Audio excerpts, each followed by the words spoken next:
Welcome back to another episode of Opalwave MTG, a channel dedicated to exploring power levels in EDH and helping you tune your deck to your meta. Today's episode is going to be about Kayla Bin-Kroog, or Queen Kayla Bin-Kroog, which is a Boros legendary creature that has a focus on low-costing artifacts and creatures. Be sure to check out my later videos that will feature the battle and the glory tiers of this commander, and be sure to check out my Discord channel and my Fiverr. With that, let's go ahead and get started.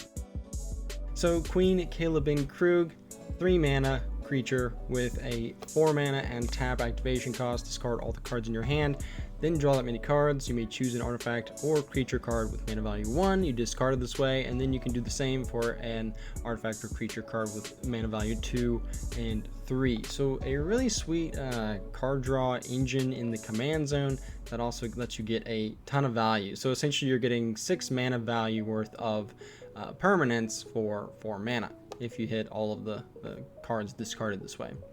So we've got a little bit of a reanimator theme going on here with Duretti, Scrap Savant, as well as stuff like Refurbish, Invoke Justice, Trash for Treasure, and Wake the Past. A lot of ways that we can reanimate and keep bringing stuff back, all while we're kind of trying to ping the table with stuff like Ingenious Artillerist, ping people with like Alibu, Ancient Witness, Combustible Gearhulk can potentially do some surprise damage. You don't have a ton of large CMCs in the deck, so players will generally want to let you draw the cards, which is totally fine.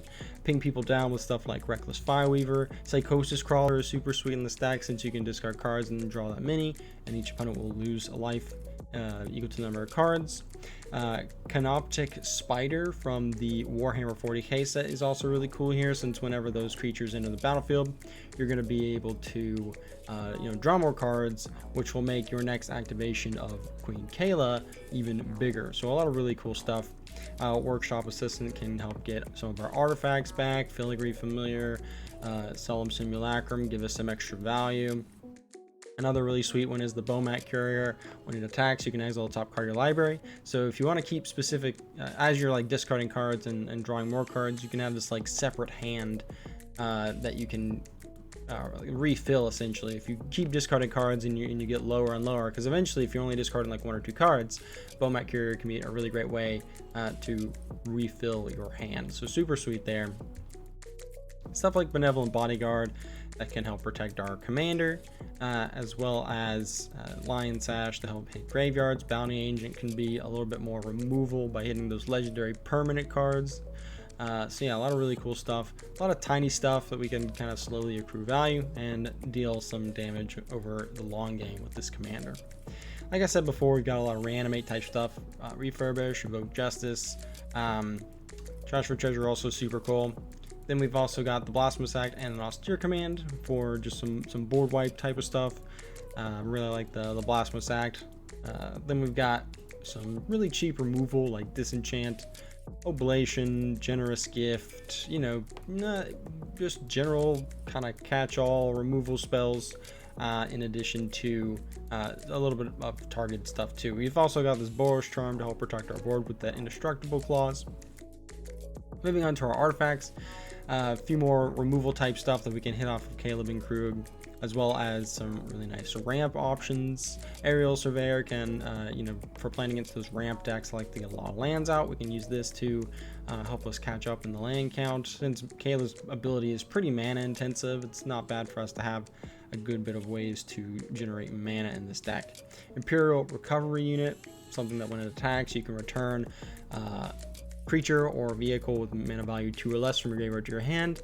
So a lot of really great stuff for us to just continually get more and more value. It's going to be hard for our opponents, even if like a board wipe happens against us, we'll be able to rebuild really well in this deck. Then we've got this Mech Titan Core, just a fun way to get a 10/10 construct artifact creature with flying, vigilance, trample, lifelink, and haste. That's all colors into the battlefield. And then when it leaves the battlefield, you can return all the cards exiled with it except for the Mech Titan Core. So a great way to like have an in-game type of pressure, in addition to potentially saving some of your low costing artifacts and creatures and stuff. Moving on to our enchantments, stuff like Street Urchin can help us deal extra damage by sacking stuff with our commander.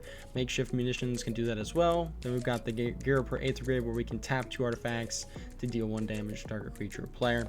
Since we're going to be getting a lot of creatures or a lot of artifacts out, it's going to be a really sweet way for us to start pinging players.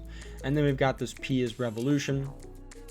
Whenever a non-token artifact is put into your graveyard from the battlefield, return that card to your hand unless the target opponent has P is Revolution, deal 3 damage to him or her. So another really sweet card. As players are getting lower and lower on life, they will have to eventually make the decision to not take the 3 damage and put the card into your hand. So, and moving on to our lands, really straightforward mana base here. Got the cheap fetches to help us make sure we're getting our correct basics out. And then a lot of like dual tap lands.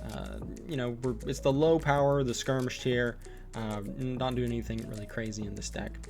And that's going to be this episode of Opal Wave MTG. I'm your host Jacob, and until next time.